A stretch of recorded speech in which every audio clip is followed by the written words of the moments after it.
What's up, everyone? This is Dr. Charlie PT. Super excited to shoot another video for you today. Sort of a walk and talk, but guess what? I ain't walking because I'm on my patio and I can't walk nowhere. Either way, Dr. Charlie Johnson, physical therapist. Hope you're doing well wherever you are. Appreciate you checking out my channel. So, first things first, in this video, I want to share with you an actual just discussion and chat that I had with a woman inside of my private coaching program, the Glute Relief Accelerator program.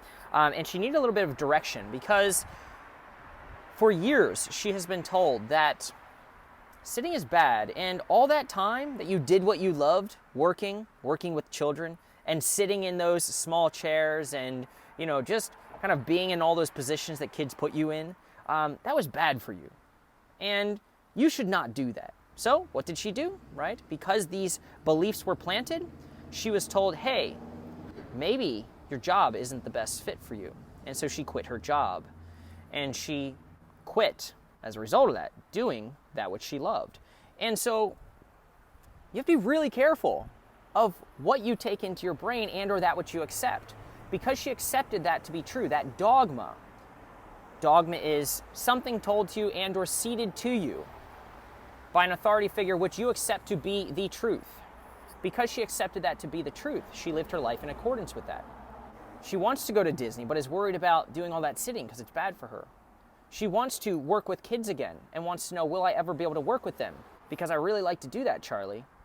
But if it's not good for my back, well then I don't want to do it. And so really cool chat that I had with her. Essentially, right, they told her, you know, stop moving in those positions that are bad for you. Don't do those things. And oh, by the way, the thing that you love to do, your job, playing with kids, doing stuff like that, don't do it. And so this makes no sense because at the end of the day, we want to try to use, trying to get away from the wind, the mind and movement as medicine. That's what we do. That's what I teach people to do all over the world dealing with these back, butt, sciatica problems.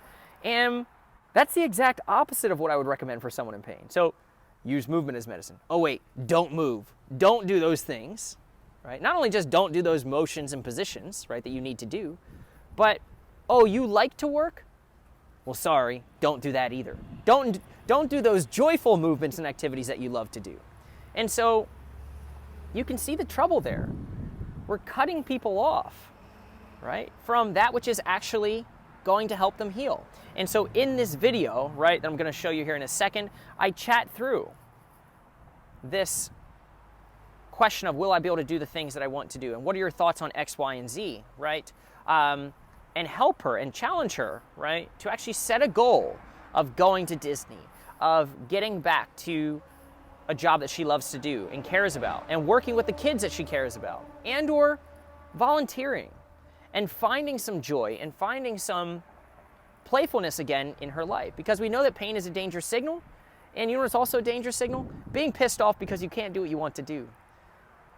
And sometimes that which people tell you to do is that what you need to do. Sometimes the fixing is in the doing, folks.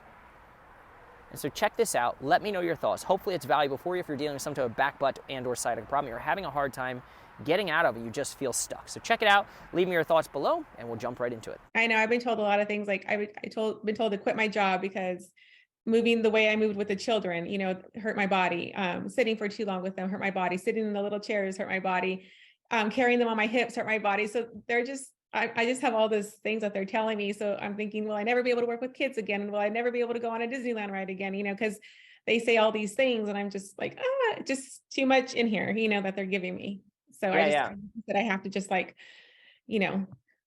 Well, here's a question that would challenge that. Just something to ponder. Maybe we leave it at this, okay? Could it be that not doing those things is hurting your body? Yeah. I know that's weird, maybe, but just flip it on its head. Everyone wants to say, like, doing stuff is bad. Yeah. But could it be that not doing stuff, the things you actually want to do, by the way, those things, it sounds like, actually bring you joy? Yeah. Right? Yeah. And so those are the exact things that they're telling you can't do and you're running away from. Right. Not on purpose, but because, like, you have this block now. Yeah, I know. Other smart people have told you, like, well, you shouldn't do that. But, like, what if that's not true? Not to discredit them and say whatever, but to discredit them and say, like, do we really have evidence to suggest that people avoid things that they like to do and activities they like to do and other stuff they like to do in life makes them less likely to experience pain? Yeah. No, it would be the opposite. I agree. No, I agree because I think I should have never quit my job. You know what I mean? Like I should have just stuck it out and not listened to them because I would feel like it would have given me something to do, keep going, you know. So Yeah, and so yeah, I get it. I get it. And shoulda, coulda, woulda, right? There's always that saying, right? And so what I'd say is, look, I mean, now you have to ask yourself. What's really cool about life is that you can change it, right? You say like, yeah. hey, well, I would be saying to you, and I will say it to you right now. It's like, why couldn't you just plan a Disney trip? Why couldn't you go plan to do something with kids, even if it's volunteer? Yeah. I would say now, if you're like, dude, I authentically don't want to do that anymore, and I hate that stuff, and I'd be like, okay, well then don't do that, right? But that's not what I'm getting from you. I'm getting like, hey, dude, I used to like to do this stuff, but like I've been kind of like these seeds had been planted. This was the problem. This damaged you. This whatever, whatever. Yeah.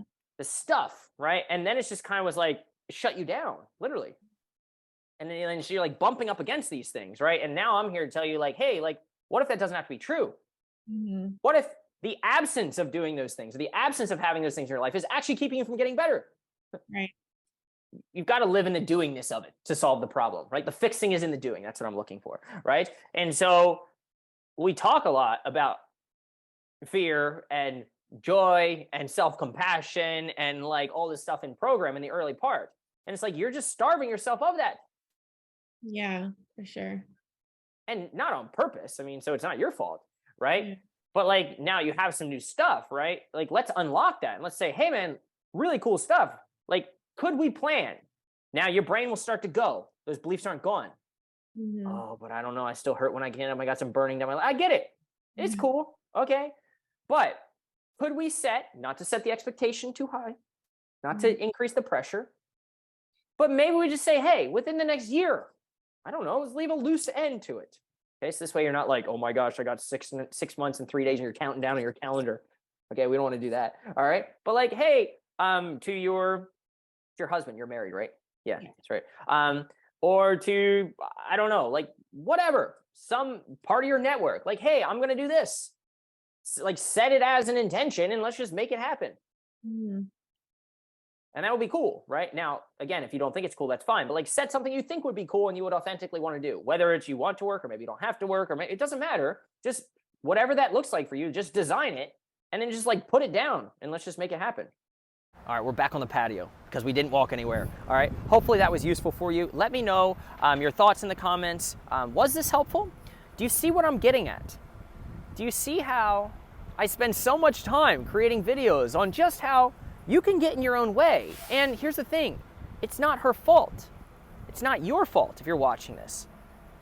It's the system. It's other medical providers just telling you the same old junk that we've told people for years and not caring to innovate and challenge the things which aren't working. Because you wouldn't be watching this video if what you were doing was working. And probably what you're doing is the very traditional approach. And so we've got to be willing to try something new. All right, even if it's not widely accepted and or if it's a little bit unknown. Okay, so let me know your thoughts below. Hit the like button, hit the subscribe button, as well as the bell for notifications when we do off-the-cuff talks like this, if you've found this useful. Thanks so much, everyone. Till next time, we will chat soon. Stay well.